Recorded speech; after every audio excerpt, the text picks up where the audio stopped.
Hello, everybody, and welcome to The Scares That Shaped Us, a podcast about horror writers and the stories that made them. I'm your host, Matthew Jackson. We are 3 weeks into October. I hope you are enjoying your Halloween season. It's finally starting to get cool here in Texas, finally starting to feel a little more like Halloween. So that has been wonderful. We have got a great show for you this week. Our guest is Malinenko. We're going to talk to Allie about her amazing new novel, Broken Dolls, writing middle grade horror fiction, and The Telltale Heart. That's right, the legendary Edgar Allan Poe story, The Telltale Heart, is our topic. It's a great discussion. Hope you stick around for all of that. But first, I have seen Guillermo del Toro's Frankenstein. Y'all got to see this movie. I was absolutely floored. I've been a Del Toro fan for many years, so I'm kind of a cheap date there. But even by those standards, I was completely swept away by this movie. Oscar Isaac is great as Victor Frankenstein. The real star, though, is Jacob Elordi as the creature. He's incredible. One of my favorite performances in any movie in any genre this year. That movie is now out in select theaters. It will be in more select theaters on October 24th, and it hits Netflix on November 7th. If you can possibly see it in a movie theater and you feel comfortable doing that, I highly recommend it. It's a gorgeous theatrical experience. If not, be sure to watch it on Netflix when it hits streaming. Guillermo del Toro's Frankenstein. I know it was a dream come true for him to make it work. It was a dream come true for me to watch it and love it the way that I did. But for now, let's stop talking about Frankenstein and let's start talking about Broken Dolls and The Telltale Heart with Allie Malinenko.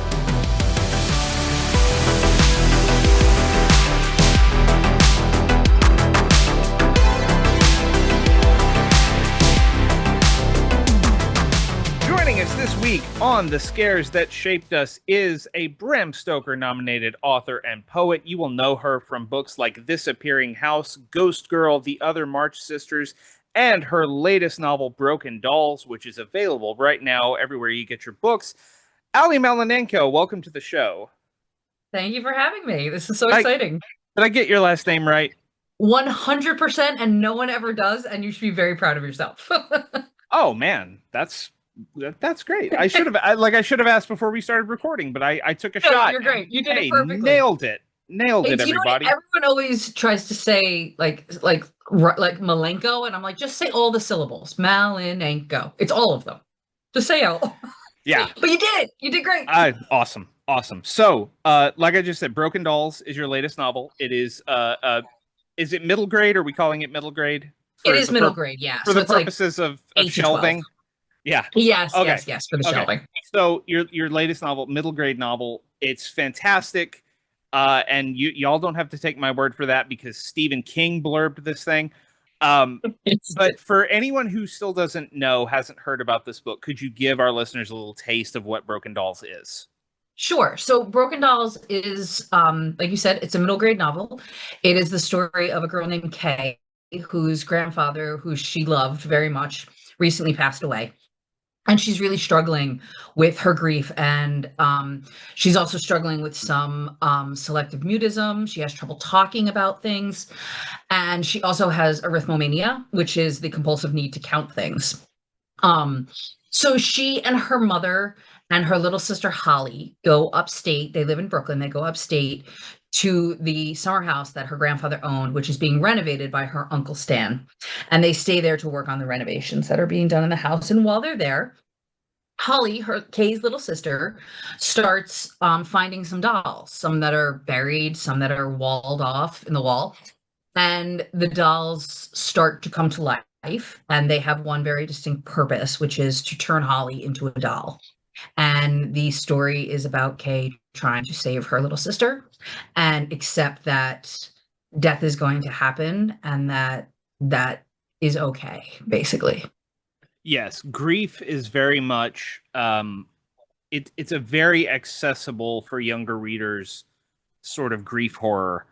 In the way that Kay is dealing with this void in her life where her grandfather used to be, and she's not sure how to deal with that, and her body and her mind have come up with all these compulsions that sort of try to fill that gap. But before we get too much into Kay's state of mind, I want to go back because it isn't just that they're finding dolls. The kickoff of this was it's a very sort of Ray Bradbury feeling thing to me is they go to this house and they go to something called the Cheese Festival, which I love a cheese Yes. festival. That's perfect. So they're at this carnival and they venture down kind of a dark alleyway of the carnival because Holly wants to go there and Kay doesn't think it's a good idea, but they go anyway.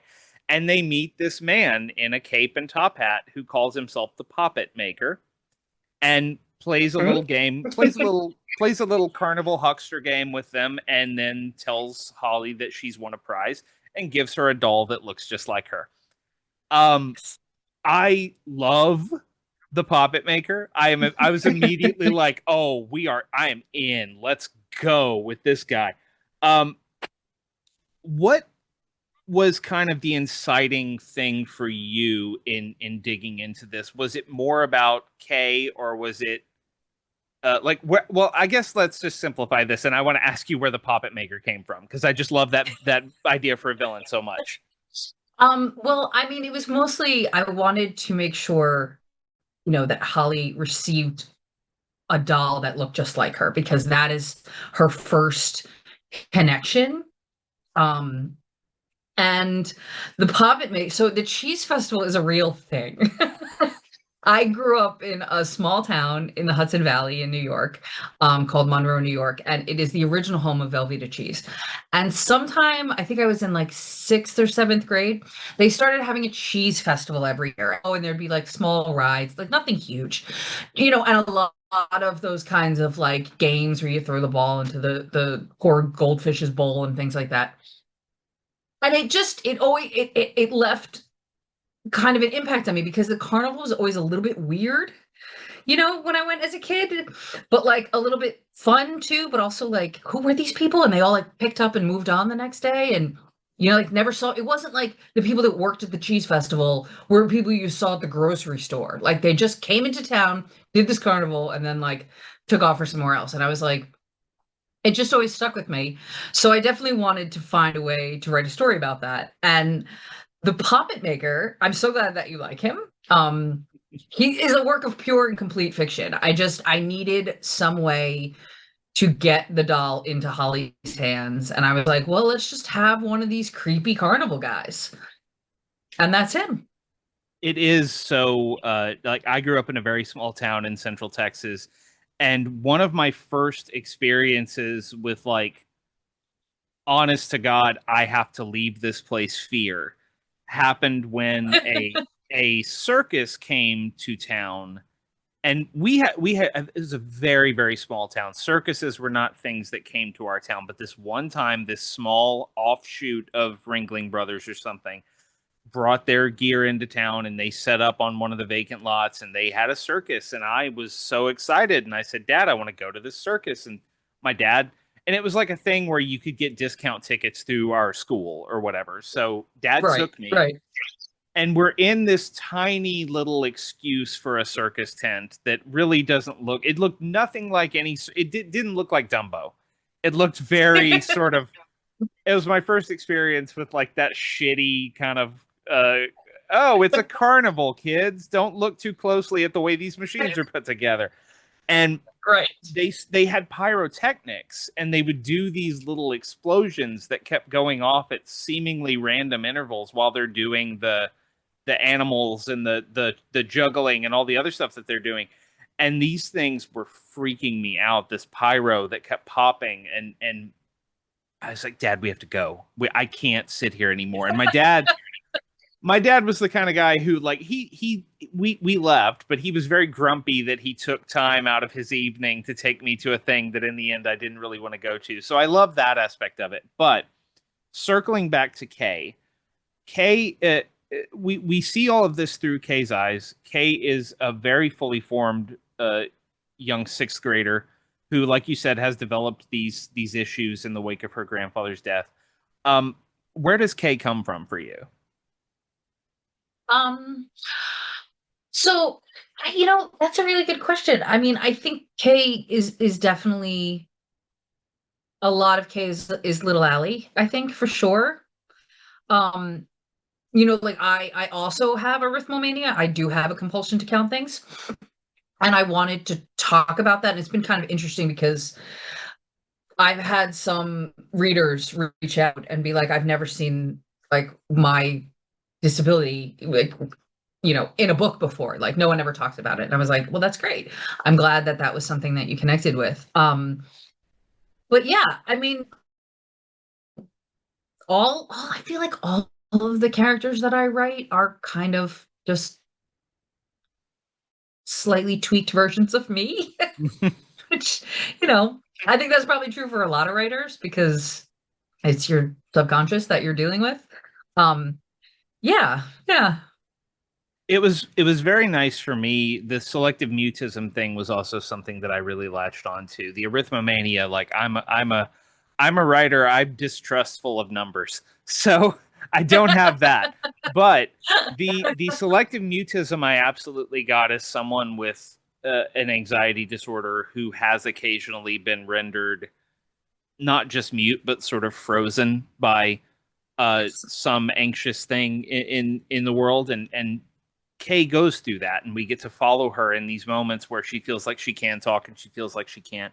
And also, I have a couple of nephews who are autistic and nonverbal, and Hmm. it's very interesting watching them navigate the world in that way. And it was really powerful for me to sort of to see Kay leap between those states.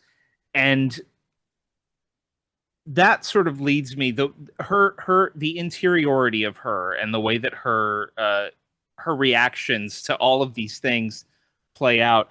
um as listeners of this podcast know, I have a 2-year-old son, and I was not allowed horror stories growing up, and I'm very conscious of the fact that I want to safely and comfortably introduce him to horror as he ages and Hmm. matures and takes an interest in these things. um why is it important for you? Like, why is middle grade something that you lean toward as a writer?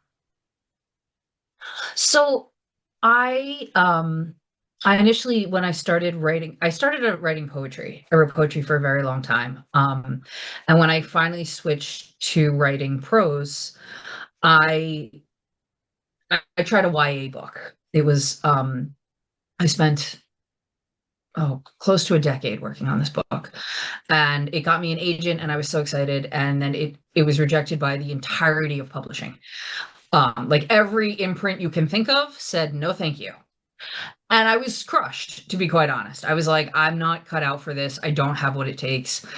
And I was at a point where I was like, okay, so you can go back to poetry, you can just writing, or you can find something else. And I sat there and I was like, what mattered to you when you were younger? Like what books moved you?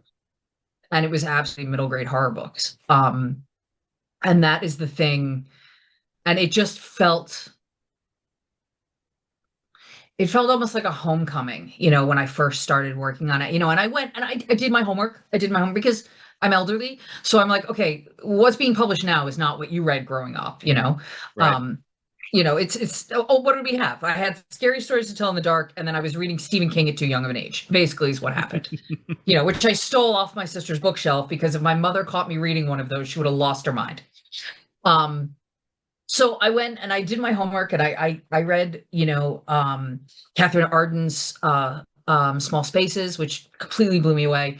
And I found my way into the genre, and I just kind of reached a point where I was like, this feels like what I was supposed to be. These are the stories I feel like I was supposed to be telling. And I think that every writer needs to get to that place.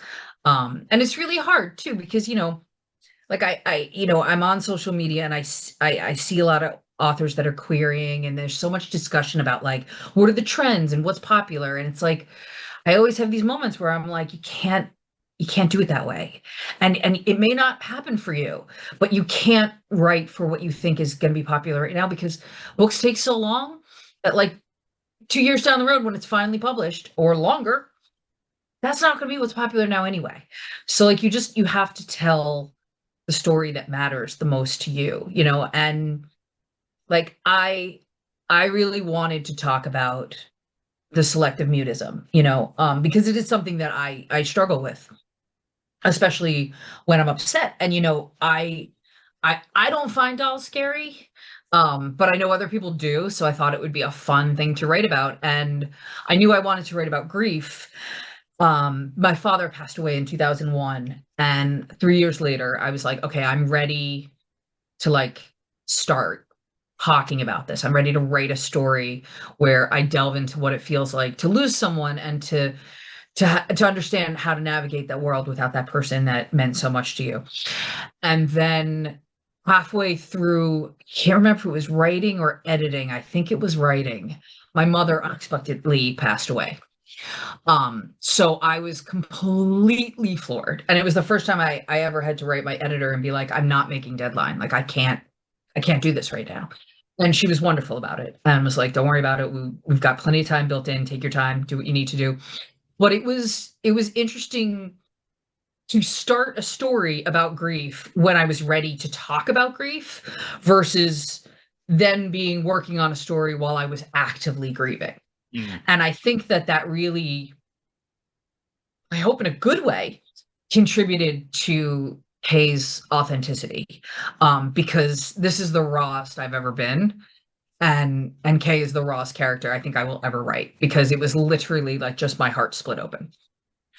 You feel it. I mean, I feel it in reading this book, which is not to say that the book is going to bum kids out or anything like that. No, I hope not. I'm always careful to emphasize this because we talk about grief and trauma and darkness on this show, and that's important. But this is also a thrill ride. This is also a once the doll train gets rolling, it does not stop, and it continues to speed up. And I don't want to give away specific sequences in here, but you have a very good touch. You have a very nice touch when it comes to pacing these things out and escalating in gradual ways that feel really, really, really creepy, and yet always work within whatever Kay's state of mind is in that moment. How does just on a craft, on a sentence by sentence level, how does pacing work for you? Is it something that you have to go back and perfect over and over again? Is it how do those scare scenes work in your writing process? Well, I mean, I don't think it's something that I have to go back and work on. I mean, I think that I feel like on the whole, I know how to pace middle grade horror. Like, I know how to dial it up and what point to stop dialing it up. Yeah. And to bring it back down a notch. And I think I know that just from I think I know that from reading a lot. I read a lot of middle grade horror, and just from working on it. And my editor is wonderful and has definitely helped me in that realm. I think that I think it's always important to keep in mind who you're writing for. And this is one of the things too, is I'm very, very, very, very in touch with who 12-year-old Allie was and what would have thrilled her and what would have made her put the book down, even just for a minute. And I always want to get right to that edge. It's that edge of like, okay. Oh, okay. It's okay. It's going to be fine, and it's a lot of reading. It's a lot of practice. And I think it's also, like I said, I think it's also understanding who your audience is, and what they can handle. And my editor helped me with that a lot too. And she does have some rules, like one of her rules, which I do want to break, but I don't think I can ever really break, is that the bedroom always has to be a safe space. And I get that for a kid. Like, you can't have too many scary things happen in the bedroom, but I did a little bit in this book. Yeah. I did. And she totally let it go. And I was really thankful. I was like, she's gonna tag me on that one. And she didn't. And I think that part of it too is that's not Kay's home.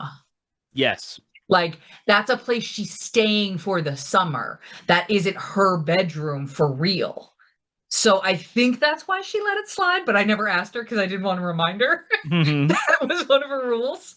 So yeah, I mean, I think, with pacing, it's just, I think that you really, honestly, like, just if there are writers out there listening to this trying to figure out that craft technique, just read everything you can get your hands on.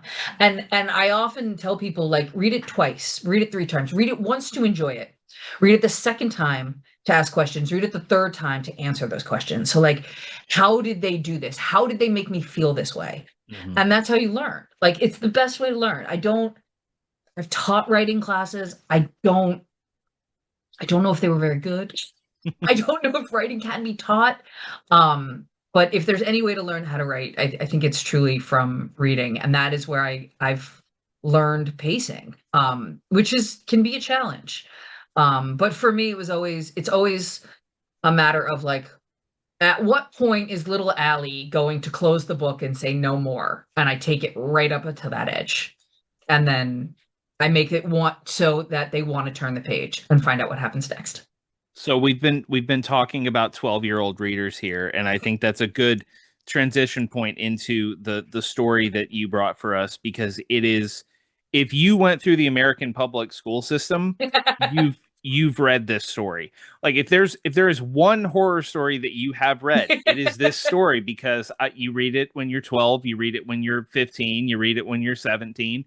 Uh, Sometimes you read it in college too. We're going to talk Yeah. about the Telltale Heart by Edgar Allan Poe, one of the all-time most anthologized, most discussed horror stories ever. It's a stone cold classic. I'm very glad that Allie brought it for us. Um, what do you remember, Allie, about your first encounter with the Telltale Heart? Oh, do I remember? So I was in third grade. I went to, like, a weird elementary school.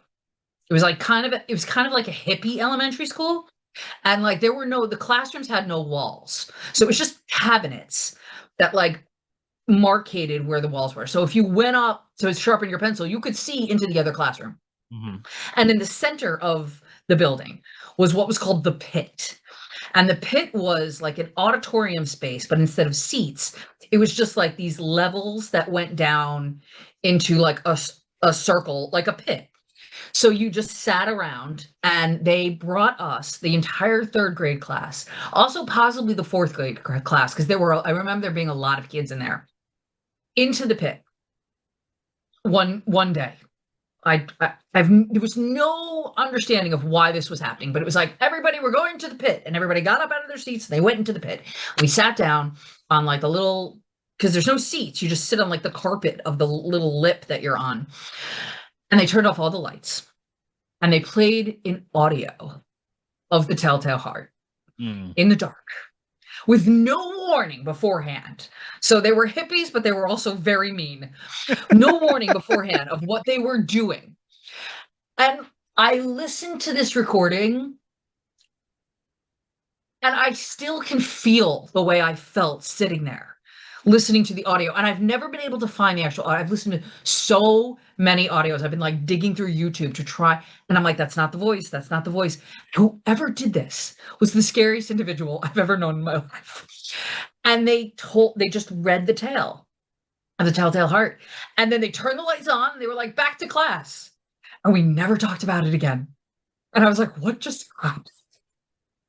And they were like, that's Edgar Allan Poe. That was all. We never read any of his other stuff. That was it. We just listened to this terrifying story in a dark room and then went back to class. And yeah, so it stayed with me. Yeah, that's one of the Yeah. more, like, crazy childhood encounters with a scary story I've ever heard. That's Yeah. so It theatrical. was And it was so theatrical. It was so and, like, they never did it with anything else. They never, like, brought us in there to hear other scary stories. I didn't even think it was Halloween. It was like one day they were like, this is a story by a man named Edgar Allan Poe. And they played the recording. And then they were like, lights are back on, back to class. And I was like, what just happened to me? It was somewhere in that recording. There's like a code phrase, a secret code phrase hidden that like when someone says the word, they will activate all of the kids who were in the pit that day, and that is when we'll find out the truth. That's so interesting. Yeah. And it reminds me of a weird like it's so funny the way that different adults handle scary stories as they apply to children, because you have the adults who are very like my parents were very guarded around this kind of stuff, and we're very much like we're going to put up as many bumpers and areas of protection as we can around even remotely scary stuff that's not horror, stuff that's like I got sent out of the room at the end of Indiana Jones and the Last Crusade because my dad didn't think I could handle the I mean, guy listen, disintegrating, they get their faces melted off. It was pretty intense. It was very much, and yet he let me watch the ending of Raiders of the Lost Ark, which is arguably more gruesome. But anyway, Yeah. so you have individuals like that, and then you have individuals who will just say like it's a scary story. These kids will be fine. Let's just put them all in here and play this thing.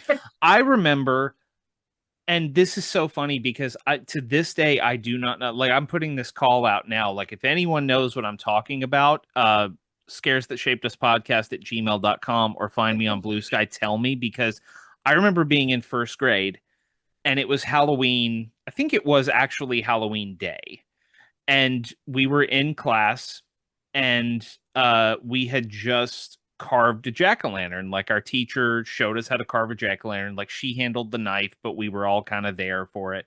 And then she was like, and now I'm going to show you how to roast pumpkin seeds. And she was toasting these pumpkin seeds on a little hot plate that she had brought in. Mm. And so you could smell butter browning and spices, and it was, and we were coloring Halloween scenes, and it was very fun, and there were decorations and everything. And then they said, and we're going to play this tape of ghost stories. Oh no.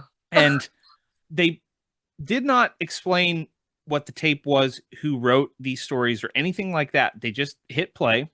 And all I remember distinctly from any of these stories is there was a story about these little boys who either had already died or were about to die, and someone cut off their fingers with a razor and squeezed the blood into Oh porridge and then my stirred it God. into the porridge. And it was like some part of, I don't remember if it was part of a magic spell or what. I just remember that moment. And I, to this day, have no idea what story it was, who wrote it, what the tape was, or anything. But I have thought about that. I was 6 and I'm 39 now. So I've thought about that for 33 years, and I have no idea. And that, like, no one warned us. There were no content No. warnings. There were no No. like, hey, if you don't want to hear scary stories, you can go into so and so's classroom and color, and we Yep. won't play the scare. It was just like, here, listen. Here. Yeah. Be traumatized. I love that. I mean, at the same, I love it, and at the same time, I'm kind of like, someone should have warned me. But Yeah. anyway, You know, so my school also, aside from traumatizing me with the Telltale Heart, also I went to after school, and my after school program showed me The Watcher in the Woods. Are you familiar with The Watcher? oh yeah, yeah, And yeah, I was like, oh, cool. This is a normal show to show. This is a normal movie to play for children. It's not at all traumatizing and yeah, terrifying. yeah. Not at all. Yeah. So my hippie school is really doing a lot. So what, after that moment, which obviously made a huge impression, what do you remember when you finally like sat down with the pages and read it? Yeah, I think I was in middle school at that point. And it's funny because the story, the story starts with like, I think the phrase is "it's true" with an exclamation point. Yeah, true. He just says true. Yeah, true. Like it's like you walk into the middle of a conversation. And I remember when I read it after having heard it and been frightened of it, but like reading it, it dawned on me that like this was my first introduction to like what I now know is an unreliable narrator, Yeah, you know? And like you can't really trust anything that he says. Um and then at that point, then I was just always kind of fascinated by it. And then really got into the rest of Poe's work too. But yeah. It's quite a tale. It's quite, and that was how I was introduced to it in fourth grade or sixth grade or whenever the first time I read it was, because it was in the reading textbook that you would get in elementary school. uh it was like, this is what's known as an unreliable narrator. That was sort of the Yeah. teaching part of it, was we can't necessarily believe everything this person is telling us. And in case you somehow don't know the story, this story that was published in 1843 and has been in every like English class ever, it's there is a narrator, and in fact, we don't even get a gender for the narrator. We don't get a name. We No, don't get a gender. We don't get a role in life or anything nope. like that. But He's there's an just the narrator. the narrator, and the narrator tells us, "I'm not crazy, and I can prove that I'm not crazy. Here's a story about how I pulled off the perfect crime." And basically, the narrator lives with an old man who has one blind eye. He calls it a pale blue eye. It's a filmed Hmm. over, cataract covered Right. blind eye that this old man has. And the narrator is careful to say, I have no ill will toward this man. He's only ever been nice to me. He's cool in my book. But when that eye looks at me, I want to kill this person, and I can't take it anymore. So I am going to kill them. And they do. They, go meticulously about killing and dismembering another living person, hiding them under the floorboards of the house. And then when the cops come and say, "Hey, we heard a scream. Is everything okay?" They are totally getting away with this. They're like, "Yeah, I invited them in. I showed them the room where I killed the old man. I let them sit down in that room. Everything was cool." And then they start hearing the old man's, what they think is the old man's heartbeat in their head, and by the end they are confessing of this crime. And this all happens in the span of the edition that I just read it in today before we started talking. It was 4 pages long. Yeah, 4 pages. It's It's very so, short. especially for a It's so Poe short. story, it's extremely short. And it is just this amazing descent into madness. And you are left with so many questions. This story just keeps giving all of these meaty little details. Um, and it's interesting because we were talking about Kay and her arithmomania. This character tells us, the narrator tells us, that they have a sickness, and it's never specified what the sickness is. But according to them, the sickness means that they are hypersensitive to details around them. They can hear everything. They can sense all these. They have this almost extrasensory level of perception, which is what is making them crazy, because they can't stop fixating on this eye. Right. I can't believe I read this and I was assigned this when I was like 11 years old. I It's know. so grim. I know. And it's such a perfect story about the power of guilt because he Yes. spends the entire time claiming that he's sane and he's proud of his act and he knew exactly what he was doing and he was so good at it. And then as soon as he keeps hearing the heart and the heart, even in the context of the story, the police don't respond to anything. Like Yeah. they don't think he's being weird, but you hear him in the story like freaking out in his own head about it. And the police are like completely calm. So like he can't be externally freaking out. He's just internally freaking out. And then he just rips up the floorboards and was like, "I did it. I did it. It's me." And it's just it's like I don't know. I am like kind of obsessed about the fact that like he couldn't like he was so insane about this man's eye that he had to kill him. Like Yeah. he couldn't even like be like, "Dude, I need you to wear an eye patch. I can't be looking at that milky thing anymore, or I'm gonna find somewhere else to live." He was like, "You cannot live. You need to die because my revulsion is so great and it has won over everything." Well, this is the other really interesting. I mean, well, there's so many interesting things about it, but another, the story is so immersive and so immediate and so short that there's a reason that we get assigned it in English classes throughout our schooling, because you keep going back and finding different Yeah. details. And another fascinating detail is the relationship between the narrator and the old man is never specified. Nope. I We have don't no idea know. what that is. They could be related, they could be roommates, it could be employer employee. Yep. We really get no even a hint of what they are to one another, other than this guy repeatedly saying, I have no problem with this man. Yeah. This man is totally fine. He's nice to me.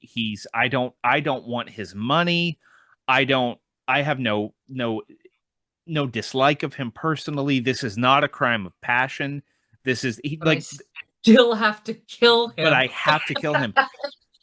And this is where it gets so interesting because we're so much of the story, again, we're talking about a very short piece of prose. So much of it is about not the killing. The killing part happens relatively quickly in the story. It's the meticulous way that he plans and picks apart. And he has this fixation where he goes to the old man's room every night at midnight Yep. and opens the door just enough that he can hold a lantern out and then stick his head in. And his purpose is to see if the eye is looking at him. Yep. Every time he has to go check and see if this eye is looking at him. It's a ritual. He is looking for a sign that tonight's the night. And every time he'll open that lantern just enough that a little beam of light hits the old man's face. If the eye is closed, we're good. I can go back to bed. I can see the guy at breakfast tomorrow. We're going to be fine. And then, of course, one night the eye is open because he wakes the old man up and then he has to go in. But Yeah. he talks in intense detail about, he says, it took me a full hour just to reach my hand with holding this lantern through that door. I was standing there for an hour going so slowly that because I could not let him know that I was spying on him. And that is what this guy is focused on. He's focused on, like, here's how not crazy I am. Yep. I'm so not crazy that I took an hour to reach my hand through a doorway so that I wouldn't wake up my roommate or grandfather or employer or whatever. And it's just such an interesting descent down into a very particular kind of, especially considering Poe is the guy, like, we credit Poe with the first detective story. Like, we talk about Poe. Poe is this meticulous writer. We know that Poe can spend 40 pages going over something very intricately, and he is so focused here on, let me show you a guy who is so insane that he wants to talk about how long it took him to open a door. Right. To convince you how not insane he is. Yeah. Like that's the whole point too of the narrator is like he's like, look, this is how I'm not insane. Look how meticulous and studied I was about how I'm gonna murder this man because I don't like his eye. Like I need him to die because I don't like his eye, but I'm not crazy. I'm not crazy. You can see because it took me an hour to get in the room. Like it's just it's nuts. It's such a nuts story. And also, I love when like I also reread it because I haven't read it in a while. And it's full of M dashes, you It know, and is. it's like I feel like it's all of these implied pauses that Poe builds in there as the narrator like kind of reaffirms his truth about it. He was like, oh, it was little. No, it was very, very little. You know, there's like an M dash, and then it's very, very little. You know, like just to make sure you understand exactly where he's coming from. And I think that's what made it such a dramatic read. And for my experience of hearing of understanding the story ever to have an audio version of it. Like it was like a little, it's like a little teeny tiny play. It's like a little like 4-page play that you can hear performed. Yes. I remember, I don't know that I ever heard it on audio, but I definitely watched the James Mason narrated animated short film. Oh, I've Uh never seen that. I'm sure it's on YouTube I'm somewhere. gonna find it.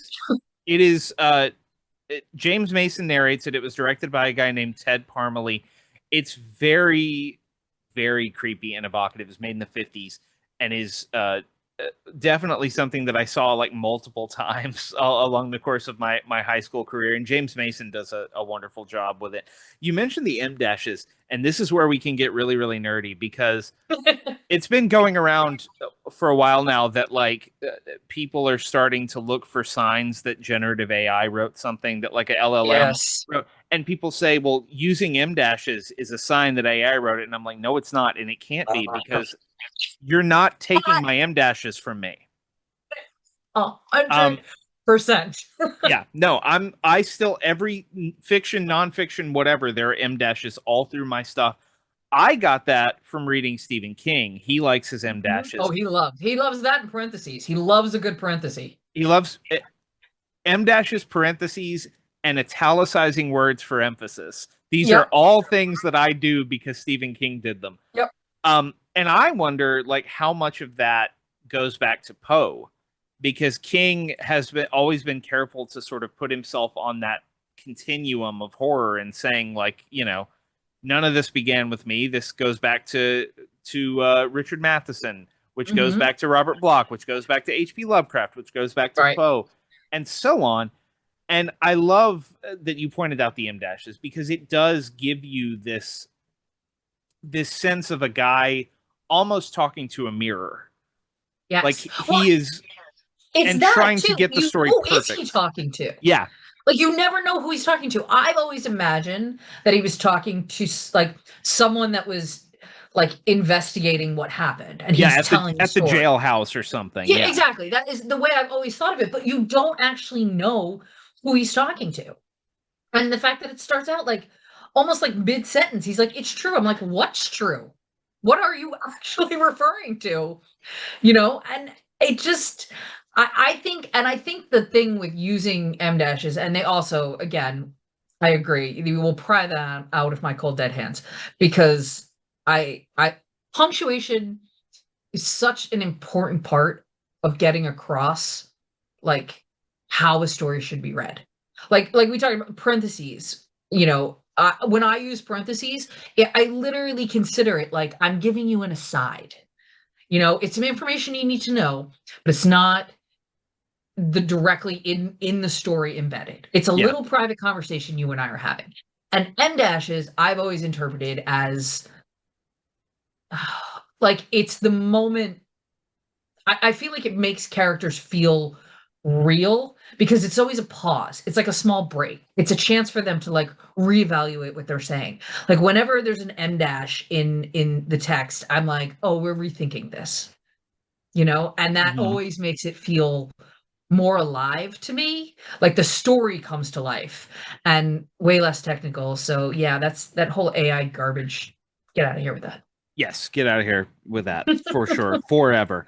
Um, Forever. this is really interesting that you talk about because we talked about your pacing before. We're talking about Poe's pacing and cadence in the course of this story. Um, and you said you interpret M dashes a certain way, which I love that you use that word because so often when I use an M dash or parentheses, it is a matter of instinct. It's a matter of Hmm. interpretation. It's a matter of what I want you to feel while Yep. reading this, and that goes for nonfiction too. It's what I want you to feel. I want you to take a moment here.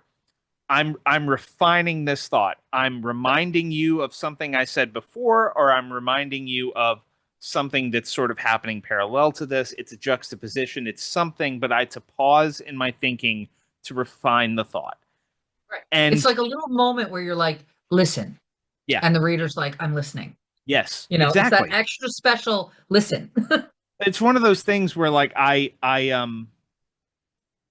it may have been that I thought when I was in high school that I had to read Hemingway to understand Hemingway and Faulkner to understand how to be a good writer. So I read a lot of Hemingway and Faulkner, but my sentences tend to be very long, which is something that my editors, my journalism editors, are always like, you gotta clip these down. These can be individual statements, and I'm like, no, but I need you to understand the urgency of what I'm doing. That's why all the commas are in Yep. there because I want you to pause, but not really. I want you to Right. keep it's just so I love thinking about punctuation in that way, in the way that I want the way that you want the reader to feel something. And yeah, this is the story of a guy who is constantly trying to reassure the reader and himself that he has absolutely done the right thing and done it the Mhm. best way he possibly could. And so you have all those little moments of like, no, but really, no, but Yeah. seriously, listen to me now. I'm Yes. telling you, it took an hour. I'm not exaggerating. Yep. It took an hour Like if it took a second. I was so serious about it. This is how long I spent standing in that doorway. Like this was not an impulse. There's nothing impulsive about this. That's how sane I am, is basically what he's saying. And I feel like for me, his obsession with the eye has always been like a fear of mortality. Because I Yes. feel like, the film, the cataract, I mean, obviously, that can happen to anyone, but it tends to happen to people who are older.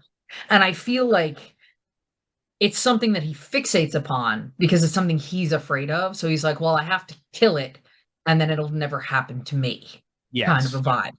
And I think that that is why he's like, I had no ill will towards him, but I had to kill him because I don't want to die. And he's reminding me that I will one day die, and I can't have that. Yeah, it's very much and this again, he's very careful to remind us, like, again, nothing against this old man, but if he looks Mhm. at me with that eye, I feel awful inside. Yeah. Like Yeah. my everything in me goes cold. Yep. I can't stand it. Um and again, you could move. You could There were you could choices. There were other choices. there are other things you could maybe do. Go for a walk, but whatever. Yeah. But no, this guy has figured this out in his head, and he's going to go ahead with it. Um, we're winding down here, but I want to quickly just kind of talk about Poe in general because he's such a given in the horror world. Yeah.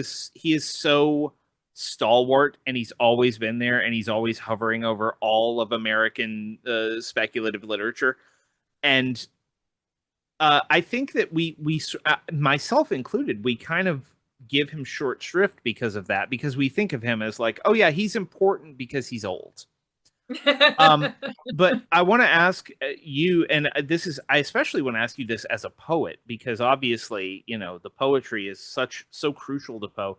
What do you feel like Poe has given you as a writer in his body of work? Well, I think that Poe has an elegance that I don't see everywhere. Um, I always feel like when I read an Edgar Allan Poe story or his poetry, that it has such a gentle touch. It's almost hypnotizing. And I think that that is an amazing reading experience that I don't get everywhere. I find him really like kind of hard to study because of that, because I feel like whenever I read Poe's work, I am transfixed by whatever he's saying to me that I don't have those skills where I can like pick it apart like I can do with other writers. Like I'm just completely engrossed like a kid in class. Being told a scary story, and it's probably stems very much also from like my what was my first experience with him, which was being a kid in the dark being told a very scary story. um but yeah, I find him very, it's like more than engaging, like hypnotizing is really the only word I can think of that feels like it's hitting the way I feel. um which is just, I mean, there are just some of those writers out there that just transfix you, and they become harder to pick apart because no matter how many times you read it, you just fall into the story every single time, and he's always been that for me. It's very interesting that so many of the most famous versions of Poe stories are very loose adaptations. Hmm. When I mean, Mike Flanagan just did this with Fall of the House of Usher, which is Yeah, excellent. it was. Roger Corman made all of those films with Vincent Price. That there's an amazing film called The Black Cat from Hmm. 1934 with Boris Karloff and Bela Lugosi that is loosely based on the Poe story, but not really. And Yeah. I wonder if that, and some of that is just because putting Edgar Allan Poe's name out there looks good on a movie poster, but also I think that there is a quality in his best known stuff. The other stuff you read in school, or the other stuff I read in school, you read The Raven, you read Annabelle Lee, uh, Hmm. you read The Gold Bug and The Cask of Amontillado. Those are the ones Yes. you read. I Another one I'm obsessed with. Oh, it's so The great. Cask of Amounts. Oh Oh, my it's God. so great. That is one that I almost can't read because that Yeah. particular manner of death is It's one that just, horrifying. like, death by suffocation is one of those things I just ugh. Yep. Um, Yep. Yep. Premature burials and things like that. Speaking Uh, of other post stuff, no, I yep. can't handle it. I Uh, can't handle it. but he is so experiential and so immersive because of the language and how. I mean, I still think about the rhythm of something like Annabelle Lee all the time. Mhm.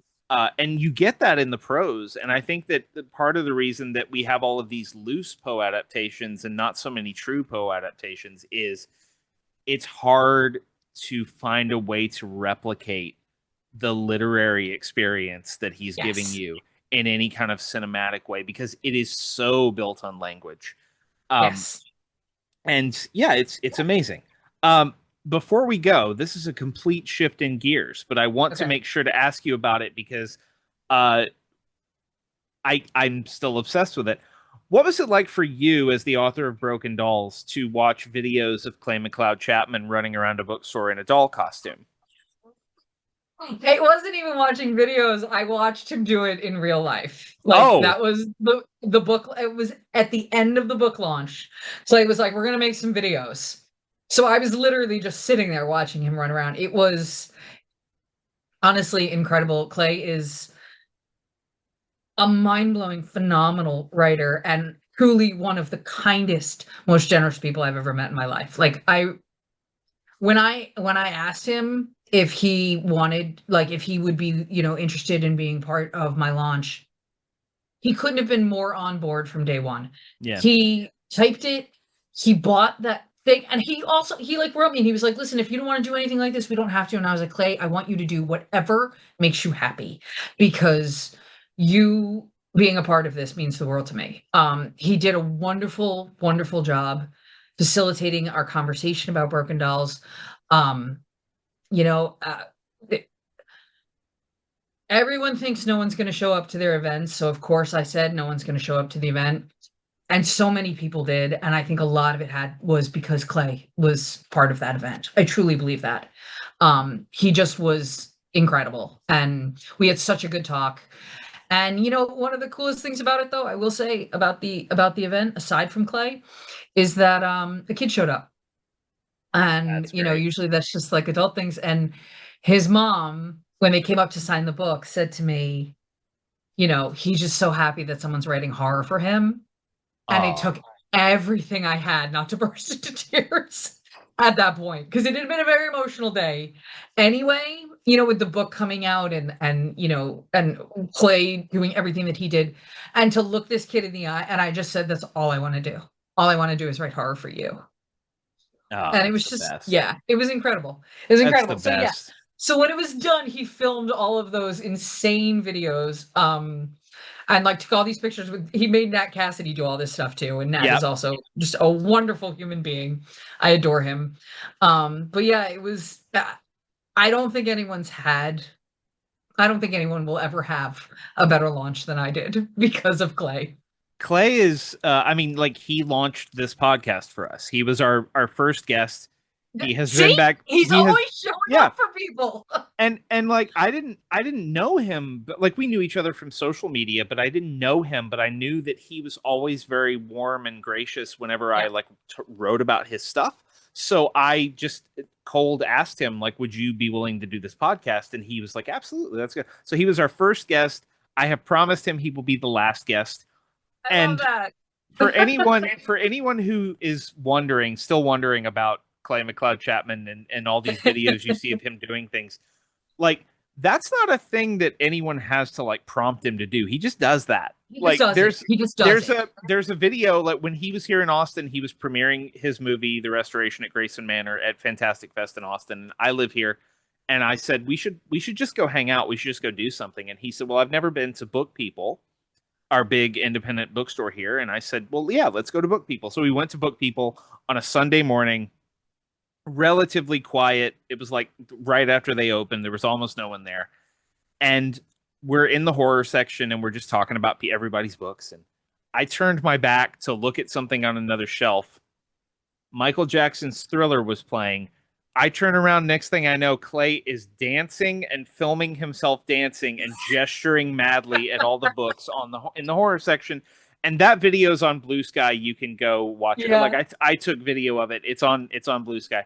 We love Clay McLeod Chapman.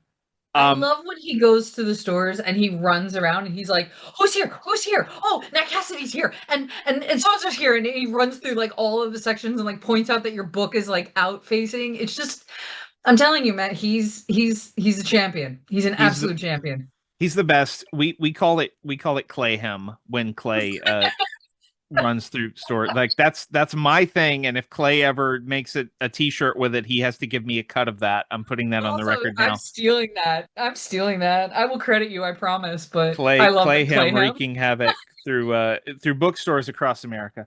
But this is not the Clay McLeod Chapman show yet. Now it's the Ali Malinenko show, and I want to reiterate, everybody, Broken Dolls is great.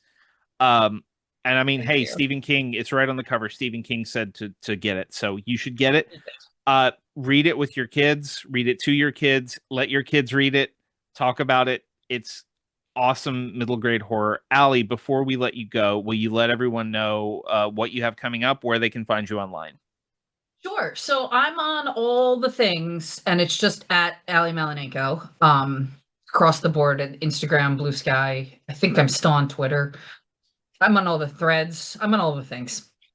And right now, I have a book about a family, another middle grade book about a family of witches. That is on submission, which is nice and stressful. So I'm waiting for all those rejections to come rolling in. But hopefully I'll have good news about that soon. And I'm currently working on a Monsters in the Wood book, which is really a book about dealing with anxiety. So that's that's right up my alley right now. Yeah. Very a lot of people exciting. said that. They were like, "Oh yeah, that one." Yep. As someone who wrote a Monsters in the Woods book not too long ago, yeah, it is. That is what it's about. Yes, absolutely. It is. The monsters are all your anxiety. We will have to have you back when those books are out in the world. I would love that. Our guest has been Ali Malinenko. Ali, thank you so much for being on the show. It was great talking to you. Thank you for having me. I had a wonderful time. Thanks once again to Ali Malinenko for being on the show. Broken Dolls is available now wherever books are sold. It is a fantastic middle grade horror novel. If you have a kid in your life who is starting to get into horror, who wants to read something creepy but not traumatic, absolutely go get Broken Dolls. Give that to them. Go get Ali's other books. Give that to them. Christmas is coming up. Buy Ali Malinenko books for the kid in your life who loves horror. And of course, go follow Ali on all of her socials so you can keep track of everything that she has going on. And if you want to keep track of everything that we have going on, the best way to do that is to follow us on Blue Sky. We are at scaresshapedus.bsky.social over there. We are closing in on 1,000 followers, and I would really love to hit that benchmark by Halloween. So if you're not following us yet over there, please do that. That would be great. We appreciate everybody's support. You can also find us on Facebook. We're The Scares That Shaped Us over there. And you can find us as The Scares That Shaped Us on YouTube. If that is how you prefer to listen to your podcast, head over there, like, and subscribe. I am still doing my deranged 31-day essay series on John Carpenter's Halloween over at my newsletter, which you can get at MatthewJacksonWrites.com. That's writes as in WRITES, because I'm a writer, get it? A new essay about Halloween every day for the entire month of October. We are up to 21 as I'm recording this. When this episode comes out, there will be 22. I am covering so many little aspects of this film in pretty granular detail, finding out new things about my favorite horror movie. I've gotten some wonderful feedback from people. It might become a book by the time I'm done with all of it. I don't know. We'll see. If that's something you're interested in, let me know. But for now, if you wouldn't mind heading over to MatthewJacksonWrites.com, putting in your email address, subscribing, we appreciate the support. And of course, if you like the show, please go to the podcasting app of your choice and leave us a 5-star review. That helps us get featured, which helps us grow the show, which helps us do more cool stuff. And of course, please tell your friends if you enjoy this show, if you know they like horror podcasts, horror lit, they like talking about horror authors and horror books. Hey, send them our way. We appreciate everybody's support, especially during the Halloween season. I know that there is all horror all the time, everywhere, all around us in October. So the fact that people are taking time out of their day to listen to this little show means the world to me. And to prove it, I'm going to give you a super cool episode for Halloween week. We will be back next week on October 29th with our Halloween week episode for 2025. Our guest will be Trevor Henderson, the creator of Siren Head, the author of Scare Waves, the internet's favorite monster maker. We're going to talk to Trevor about writing Scare Waves, about how he creates monsters, about my favorite one of Trevor's monsters, and we're going to talk about monsters, as in the 1988 syndicated horror TV series Monsters, created by Richard Rubenstein and a bunch of other cool people. That show is a ton of fun. It was great talking to Trevor about it. And again, that episode will drop Wednesday, October 29th, 2 days before Halloween at noon Central. So be on the lookout for that. Until then, take care of yourselves. Take care of each other.